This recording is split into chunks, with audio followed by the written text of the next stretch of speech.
व्यवस्थापिक हैं, कई जगह साइंटिस्ट हैं, कई जगह इंजीनियर हैं, कई जगह सरकारी पदाधिकारी में पदस्थापित हैं।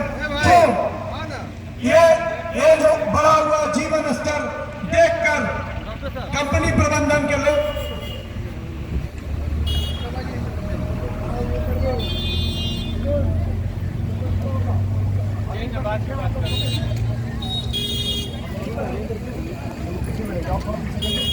इनको गलत टाटा कमिंस के मजदूरों का वेज रिवीजन डीएलसी क्या हुआ है ना, टाटा कमिंस के हम लोग झूठ बोला बरगलाया है। टाटा कमिंस के मजदूरों का वेतन बढ़ा हुआ है। ऐसे मजबूत महामंत्रियों ने जो मजबूत वेज रिवीजन किया, टफ बार्गेनिंग किया, जिसके चलते प्रबंधन बाध्य है कि मजदूरों का काफी बढ़ोतरी की थी, उसका लाभ अभी मजदूरों को मिल रहा है। और अरुण कुमार सिंह के गलत तरीके से हटने के बाद लोगों को महसूस हो रहा होगा कि कोई भी नेता उन लोगों के हक की आवाज बुलंद करने में सक्षम नहीं है।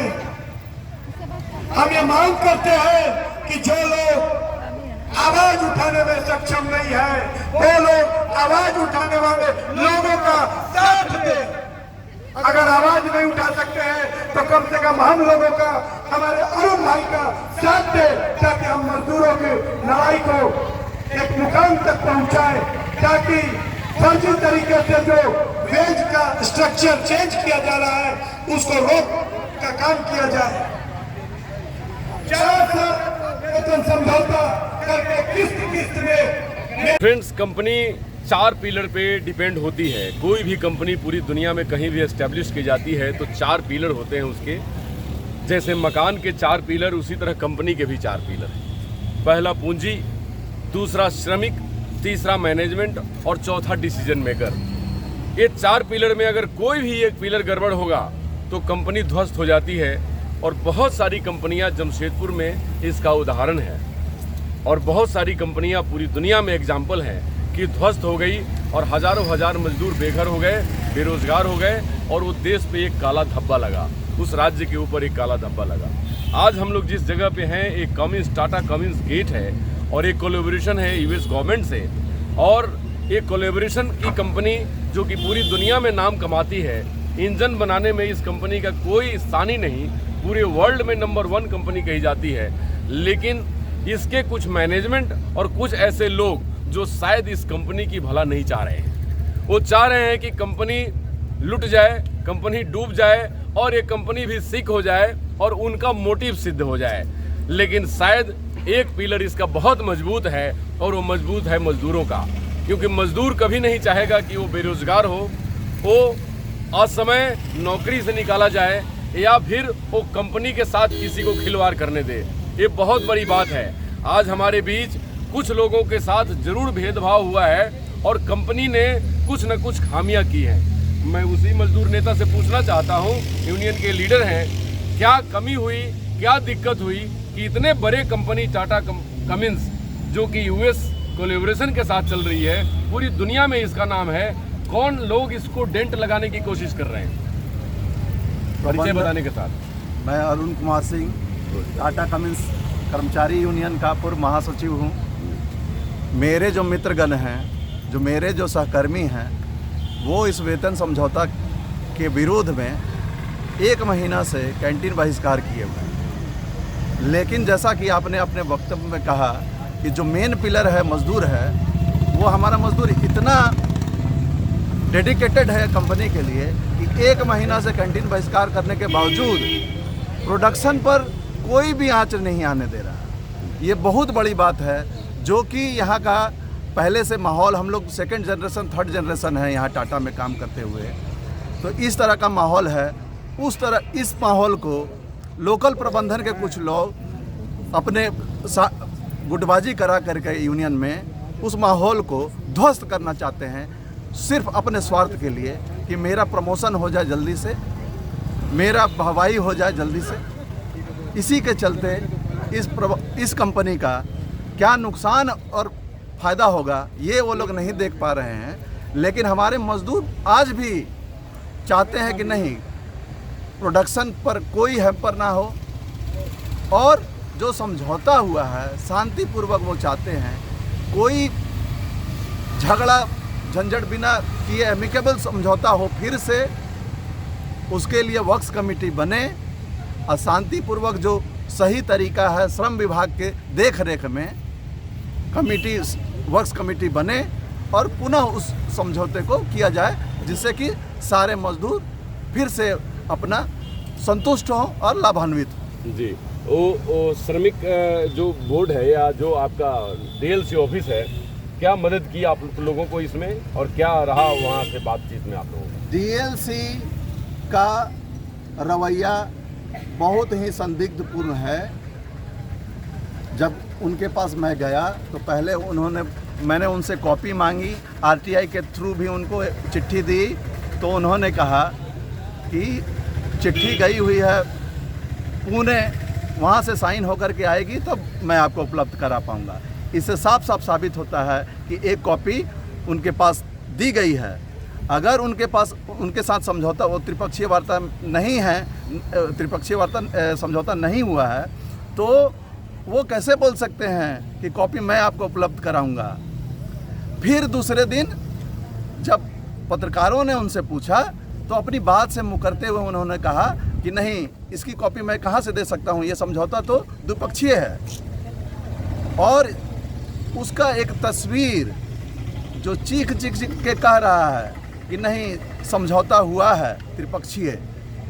और इस बात को हम लोग श्रम विभाग के सेक्रेटरी को भी दिए हैं, इनका ये तस्वीर लगाते हुए, और इस बात को संज्ञान में लेते हुए इंक्वायरी की मांग की है। और फिर से राजनीतिक दलों के द्वारा मैं चाहता हूँ कि सरकार को ये मांग बुलंद हो कि इस पर एक कमेटी गठित हो, इसका जांच हो। इसमें भ्रष्टाचार साफ साफ से दिखता है कि इसमें भ्रष्टाचार हुआ है। प्लांट के मजदूरों का यहाँ तक कहना था कि उन्होंने 1 करोड़ रुपया लेकर के इस समझौते को लेजिटिमेट बनाने का प्रयास किया है। उनका प्रयास लेकिन असफल हो चुका है। हम लोग जो पहल किए हैं, हर्षवर्धन जी और मनोज सिंह उज्जैन, खुद मैं और विधायक जी सरयू राय जी, इस पे जो पहल किए उससे उनका सारा पोल पट्टी खुल गया। देखिए, यही वो तस्वीर है जिस तस्वीर के बारे में आज यूनियन के जो पदाधिकारी हैं उनका बताना है कि ये तस्वीर कैसे झुठलाई जा सकती है कि त्रिपक्षीय वार्ता हुआ है, क्योंकि इसमें सभी लोग साफ साफ दिखाई दे रहे हैं कि ये त्रिपक्षीय वार्ता है। और इस वार्ता में श्रमिकों के साथ जो डीएलसी या जो सभी मैनेजमेंट के लोग बैठे हैं, यूनियन के लोग बैठे हैं, ये सभी लोगों का एक मोटिव कंपनी को अच्छे तरीके से चलाने का। लेकिन क्या मिली भगत है डीएलसी के साथ, क्या कुछ ऐसी बातें हो गई हैं कि जो अपने बातों पे स्टैंड बाई नहीं कर रहे हैं, ये जांच की विषय है और ये सरकार के लिए बड़ा चिंता करने की विषय है। आप भी यूनियन के एक पदाधिकारी हैं, इस समस्याओं को लेकर टाटा वर्कर्स यूनियन के पदाधिकारी हैं, क्या कहेंगे आप इस सब को लेकर के? आपका क्या कहना होगा? टाटा मोटर्स का कंपनी के टेल्को वर्कर्स यूनियन का जनरल सेक्रेटरी प्रकाश कुमार, जो कि इसी टाइप में जो वेज रिवीजन का वार्ता हम लोगों ने 6 महीना चला था यूनियन और मैनेजमेंट का, जिसमें मैनेजमेंट का हम लोगों ने बात को नहीं सुना, जो चाह रहा था हम लोग नहीं किए। इसलिए हम लोगों को, सभी लोगों को, यूनियन का लोगों को बर्खास्त कर दिया गया और पॉकेट यूनियन, यही डीएलसी के देखरेख में पॉकेट यूनियन बना करके गलत पूरा समझौता कर दिया गया, जिसका कोर्ट से भी ऑर्डर आ चुका है डीसी को चुनाव कराने के लिए, लेकिन अभी भी चुनाव नहीं हो रहा है। तो एक कंपनी और सरकार मिल करके, प्रबंधन के लोग और सरकार मिल करके ये गलत काम कर दिए, करने के बाद भी हाई कोर्ट के ऑर्डर को नहीं मान रहे हैं, और जिसके चलते जो है भारी नुकसान यूनियन और पूरे मजदूरों को हो रहा है। यह शहर मजदूरों का शहर है, मजदूर खुशहाल रहेंगे, कंपनी आगे बढ़ते रहेगी, कंपनी का नाम होगा। तो क्या हाई कोर्ट में आपने फिर वो रिट जाहिर किया कि आपके आदेश का पालन नहीं हो रहा है? वो तो बहुत बड़ी कार्रवाई हो जाएगी। अब हम लोगों ने, अभी डीसी महोदया चेंज हुई है, तो हम लोगों ने फिर नया डीसी जो आए हैं उनके पास जाएंगे और बोलेंगे कि जो चुनाव का ऑर्डर है चुनाव कराने के लिए, हम लोग जाके बोलेंगे। जी, आप क्या कहना चाहेंगे इस समस्या को लेकर आज का? देखिए, ये समस्या जो है वो प्रबंधन के द्वारा ही क्रिएट की गई है। साफ तौर पे ये दिख रहा है कि प्रबंधन जो है वो मजदूरों के चुने हुए प्रतिनिधि को प्रतिनिधित्व नहीं करने देना चाहती है। उसके बदले में कुछ दलाल प्रवृत्ति के लोगों को यूनियन का पदाधिकारी के रूप में, यूनियन के रूप में स्थापित करके अपना जो भी षड्यंत्र है, साजिश है मजदूरों के खिलाफ, उसको पूरा करने का कोशिश कर रही है। अगर ये समस्या ख़त्म हो गई, मजदूरों का प्रतिनिधित्व करने वाले लोग ही अगर आएंगे आगे, तो ये समस्या ही नहीं रहेगी। ये आज हर कंपनी में ये देखने को मिल रही है जी। तो इसके खिलाफ हम लोग आवाज़ उठा रहे हैं और हमें उम्मीद है कि ये सरकार, केंद्र सरकार हो, राज्य सरकार हो, इसको मिल करके गंभीरतापूर्वक से लेंगी, क्योंकि जिस तरीके से स्टेट और केंद्र में लोगों को ये अधिकार प्राप्त है, वैसे ही मजदूरों को भी अपना अधिकार प्राप्त है। बिल्कुल, बहुत बहुत धन्यवाद। अब मैं मनोज उज्जैन जी से जानना चाहता हूं, क्योंकि इनकी पार्टी और विधायक जी, खासकर सरजू राय जी का ये क्षेत्र है और उस पार्टी के ये बड़े ऊंचे पदाधिकारी हैं। और मनोज जी, आप बताएं कि आपको आपकी पार्टी का बहुत बड़ा रुख रहा है कि मजदूरों के हित में काम करने का, शोषितों, वंचितों, गरीबों, दलितों के हित में काम करने का ही नाम है आपके मोर्चे का नाम। तो कहने का मतलब कि आपका मोर्चा क्या इस पर एक्शन लेगी, विधायक जी क्या करेंगे, और आप खुद स्वयं सक्षम एक पदाधिकारी हैं अपने पार्टी के, क्या करेंगे इसके लिए, क्योंकि मजदूर तो आपके सामने बहुत बेहाल है। बहुत बहुत धन्यवाद पत्रकार बंधु। और जैसा कि आप लोग को मालूम है, जमशेदपुर शहर मजदूरों का शहर रहा है और बगैर मजदूरों का यहाँ पे ना कोई सांसद बन सकता, ना विधायक बन सकता है उनके मदद के बिना। विधायक जी का रुख शुरू से ही जो है सकारात्मक रहा है, चाहे टाटा मोटर्स प्रबंधन हो या टाटा कम्युनिस्ट हो या अन्य कोई भी कंपनियां हो जहां पे मजदूरों को दबाया जाता है या कुचला जाता है। विगत कुछ दिनों से कोरोना काल के समय आप देखे होंगे कि परिस्थितियां भिन्न हो गई थी, लेकिन कल विधायक जी आए हैं बाहर से, तो हर्षवर्धन जी और अरुण जी को मैं लेके गया था। विधायक जी से इन लोग की काफ़ी देर तक वार्ता हुई।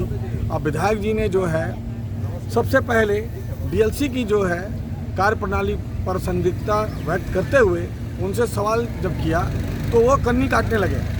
ये 2 दिन पूर्व हम लोग जब मिले थे उनसे जा करके, तो उन्होंने कहा था कि नहीं, इसकी मैं कॉपी मंगाऊंगा, मुझे जानकारी नहीं है, ये वो, और वो लगे थे पिछले डीएलसी के ऊपर में जो है ठिकरा फोड़ने का काम कर रहे थे। लेकिन हम लोगों ने कहा कि देखिए, जो लोग नहीं है, जो व्यक्ति नहीं है, उनके बात ना करते हुए आपने क्या किया और आपका क्या रुख है, मजदूरों के हित में है या कंपनी प्रबंधन के हित में, आप इसको स्पष्ट करिए। तो उन्होंने कहा कि ठीक है, मैं आपको जो है एग्रीमेंट की कॉपी मंगा रहा हूँ, ये कर रहा हूँ, वो कर रहा हूँ, और टालने का प्रयास किया। इसके बाद हम लोग देखे कि यहाँ से हम लोगों को कोई बेनिफिट नहीं होने वाला है, तो फिर हम लोगों ने कहा कि भाई अब आगे का रणनीति जो है तय कीजिए, और हम लोग जो है विधायक जी से ले करके धरना प्रदर्शन का काम जो है करेंगे। तो आज पहला फेज में हम लोगों ने एक सांकेतिक गेट मीटिंग किया। इसमें कंपनी प्रबंधन को अपनी मांगों से अवगत कराया कि भाई मजदूर के हित में अगर आप लोग काम कीजिएगा तो आपकी कंपनी को हम लोग सुचारू ढंग से चलने देंगे, वरना मजदूरों के हित में अगर आप लोग काम नहीं कीजिएगा तो हर जगह पर आपको समस्या ही समस्या उत्पन्न करेंगे। आपके प्रोडक्शन को भी ठप करेंगे हम लोग। विगत 1 माह से कैंटीन का जो है मजदूरों के द्वारा बहिष्कार किया गया। कंपनी प्रबंधन की इसमें कोई रुचि नहीं दिख रही है। चाहती तो कंपनी प्रबंधन उन लोग को मना करके कैसे भी करती है। ग्रेड डिवीज़न की जो बात आई है, इस पर बहुत सी अनियमितताएं हुई हैं। उसके बाद स्थानीय रोजगार नवयुवक को जो देने का है, उसमें भी जो है कंपनी प्रबंधन टाल मटोल की राजनीति करती है। तो मैं बोलना चाहूँगा कंपनी प्रबंधन से कि यहाँ के लोग जो युवा है, बेरोजगार हैं, कहाँ जाएंगे वो काम करने के लिए। आज पलायन जो हो रहा है झारखंड से युवाओं का, क्यों हो रहा है? क्योंकि यहाँ की कंपनी सीरियस नहीं है। अगर यहाँ की कंपनी जो है यहाँ के लोगों को रोजगार मुहैया कराएगी तो क्यों यहाँ के लोग हरियाणा, पंजाब और दिल्ली जाकर के काम करेंगे। जी मनोज जी, क्या कहना चाहेंगे कंपनी प्रबंधन के, अपने मजदूरों की तरफ से क्या कहना चाहेंगे? आज कंपनी प्रबंधन को हम लोग सांकेतिक धरना के माध्यम से बोलना चाह रहे हैं कि अगर आप लोग समय रहते चेत गए तो बहुत अच्छा, नहीं तो आने वाले दिनों में जो हम लोग चरणबद्ध कार्यक्रम करेंगे और आंदोलन इतना जबरदस्त करेंगे कि आपकी कंपनी का जो है ईंट से ईंट बचाने का भी काम करेंगे। जी धन्यवाद, धन्यवाद मनोज जी। देखिए, आज मैं आपको ये बात बताना चाहता हूँ कि झारखंड सरकार या भारत सरकार, कभी भी कोई सरकार ये नहीं चाहती कि उसके क्षेत्र में रोजगार न बढ़े, कंपनी न चले और वहाँ के लोग खुशहाल न हो। लेकिन कुछ मुट्ठी भर लोग जिसको कॉकस कहते हैं, उसको लोकल भाषा में दलाल भी बोलते हैं, वो सब लोग उनको इस तरह घेरे हुए रहते हैं और सही इन्फॉर्मेशन उन तक नहीं पहुंचने देते। यही बीमारी यहाँ भी आ गई है। क्यों? क्योंकि कंपनी का प्रबंधन यूएसए के साथ कोलैबोरेशन के साथ काम कर रही है। टाटा अपने आप में बहुत बड़ा नाम है, टाटा एक ट्रस्ट है, टाटा से लाखों करोड़ों लोगों को रोजगार चल रहे हैं। यूएसए कभी नहीं चाहेगी कि मजदूरों के हित में काम ना हो, क्योंकि मजदूर अगर वो पसीना बहाता है तो कंपनी की चिमनी चलती है। मजदूर जब पसीना बहाता है तो कंपनी का प्रोडक्शन यूनिट रन करता है, क्योंकि उसमें फ्यूल नहीं, मजदूरों का पसीना लगता है, मजदूरों का खून लगता है। ये सारी दुनिया के लोग जानते हैं, क्योंकि मजदूरों ने ही इस देश को और इस विकसित भारत को बनाने के लिए कमर कस लिया है, जो प्रधानमंत्री नरेंद्र मोदी जी ने कहा।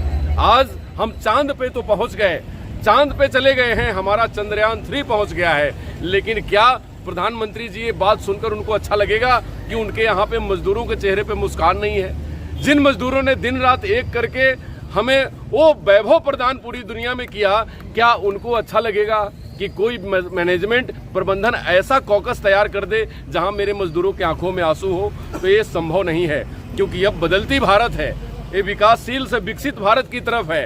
यहाँ मजदूर और किसान सशक्त हैं और सरकार इसके पीछे है। अगर कोई भी व्यक्ति उनके अधिकारों से, उनके अधिकारों पर कुठाराघात करने की कोशिश करेगा तो मैं जानता हूं कि आने वाले दिनों में वो संस्था नहीं चल पाएगी और वो संस्था दुनिया के लिस्ट से लिस्ट आउट हो जाएगी। कोई देश ऐसा नहीं चाहेगा। मेरा भी इंडिया टीवी ऑनलाइन की तरफ से अपील है कि मैनेजमेंट एक सक्षम पदाधिकारी को नियुक्त कर इन सब लोगों के साथ बैठकर आपका परिवार मजदूर, आपका परिवार पूंजीपति और आपका परिवार के लोग सभी कुछ हैं, उनके साथ बैठकर बीच का रास्ता निकालिए और समझौता करिए और कंपनी को शाइन करिए। मजदूरों के चेहरे पे भी खुशी और कंपनी के चलने में भी बेहतरी और ग्रोथ, ये बहुत बड़ी बात है। आप क्या कहना चाह रहे हैं? हम ये कहना चाहते हैं कि कोई भी देश, राज्य, कारखाना कानून से चलता है, एक्ट के अनुसार चलता है। ट्रेड यूनियन एक्ट इस कंपनी के स्थापित होने के कई वर्षों पहले बना है, 1926 ट्रेड यूनियन एक्ट के अनुकूल काम नहीं हो रहा है। वेतन समझौता, ट्रिपार्टाइट समझौता तभी होता है, त्रिपक्षीय समझौता तभी होता है जब एक वैलिड बॉडी, चुनी हुई बॉडी, रजिस्टर बी में दर्ज प्रिस्क्राइब्ड मैनर, सुप्रीम कोर्ट का साफ आदेश है, 1997 का ऑर्डर है कि in the prescribed manner he agreement होना चाहिए। प्रिस्क्राइब्ड मैनर क्या है? प्रिस्क्राइब्ड मैनर यह है कि यूनियन रजिस्टर बी में दर्ज कमेटी, यूनियन तो रजिस्टर्ड है लेकिन कमेटी रजिस्टर बी में दर्ज होना चाहिए, और रजिस्टर बी में जो दर्ज नहीं है, जिसको श्रम विभाग अवैध करार दिया है, उसी कमेटी से फिर मजदूर का गला काटते हुए, कई स्ट्रक्चर में चेंज करते हुए अगर समझौता किया जाता है तो वो गैर कानूनी है। हम लोग सरकार से मांग करते हैं कि जैसे पूर्व में जमशेदपुर का जो इतिहास रहा है, दीनानाथ पांडे जी के समय में एक विधानसभा समिति बनी थी, समिति आर्बिट्री बनाई, आर्बिट्री यहाँ वहाँ कुछ लोग कमेटी में लोग थे, वो लोग तय किए, तब 2000 मजदूरों को एक साथ परमानेंट किया गया। अभी भी हम लोग मांग उठाते हैं कि हम लोग विधायक जी को यही अनुरोध किया कि विधायक जी आप एक चिट्ठी लिखिए लेबर सेक्रेटरी को या विधानसभा अध्यक्ष को कि एक आर्बिट्री नियुक्त करिए, और आर्बिट्री नियुक्त करके इस जो घटना है, जो डीएलसी जो फर्जी तरीका से जो मोटी रकम लेके जो अवैध कमेटी के साथ समझौता कराए, इसकी जांच कराए। और उसके बाद अरुण कुमार सिंह जो आंदोलन के नेतृत्व करता है, उन्होंने एक मेमोरेंडम बनाया है, प्रबंधन को इस समस्या का समाधान करने के लिए एक सरल तरीका बताया है। As a trade union, as a tough bargainer और एक्सपीरियंस पुराने ट्रेड यूनियन के नाते अरुण कुमार सिंह ने यह अनुरोध किया है कि लोकल प्रबंधन एक वर्क्स कमेटी बनाए। वर्क्स कमेटी बनाने का अधिकार प्रबंधन को है, श्रम विभाग का कुछ लोग उसमें शामिल रहे, वर्क्स कमेटी बनाए और मजदूर जिसको चुने, 5 लोगों को चुन दे, वो 5 लोग के साथ प्रबंधन ईगो छोड़ के समझौता कर ले, रिव्यू कर ले। इस समस्या का सरल समाधान यही है, और इसके लिए सरकार को चाहिए कि कंपनी पे पूरा दबाव बनाए। लिक्विड हाइड्रोजन से इंजन काम करेंगे, इसके लिए हम लोग पक्षधर हैं कि भैया प्रदूषण मुक्त गाड़ी बने, लेकिन भ्रष्टाचार मुक्त भी काम होना चाहिए, ये हम लोग का मांग है। प्रदूषण मुक्त तो रहे, लेकिन भ्रष्टाचार मुक्त भी एक्ट के अनुसार, नियम के अनुसार काम हो और इसको सरल तरीके से बिना आंदोलन के समझबूझ से ईगो को छोड़ते हुए वर्ष कमेटी बना के एक समझौता करे, 3 साल का समझौता करे। कोई ऐसा आफत नहीं आया है जिसमें 4 साल का समझौता करे, स्ट्रक्चर में चेंज करे, मजदूरों के साथ गलत हो। जी बहुत बहुत धन्यवाद। देखिए, आर्बिट्रेटर नियुक्त करने की जहां तक बात है, ये बहुत ही सराहनीय है, क्योंकि अगर ये कंपनी करती है तो सबके साथ न्याय होगा। दूसरी बात, मजदूरों के साथ न्याय होना बहुत ज़रूरी है, क्योंकि अगर मजदूर हैं तो कंपनी आपकी है और ये प्रबंधन को समझने की आवश्यकता है। आने वाले दिनों में हमें उम्मीद है कि कंपनी बैठेगी, मजदूरों के साथ बात करेगी। क्योंकि आंदोलन किसी चीज़ का रास्ता नहीं होता, शुरुआत जरूर होता है, क्योंकि शुरुआत आंदोलन से होती है और समाप्ति शांति पे होती है। इंडिया टीवी ऑनलाइन चाहती है कि ये आंदोलन की भी समाप्ति शांति से हो और मैनेजमेंट और जो हमारे मजदूर हैं दोनों मिलकर एक रास्ता निकालें और ज़्यादा से ज़्यादा लोगों तक इस मैसेज को पहुंचाएं कि हम टाटा के लोग आंदोलन में नहीं, तरक्की में विश्वास रखते हैं। हम टाटा के लोग बेहतरी में विश्वास रखते हैं। नमस्कार, डॉक्टर अनुज शर्मा के साथ।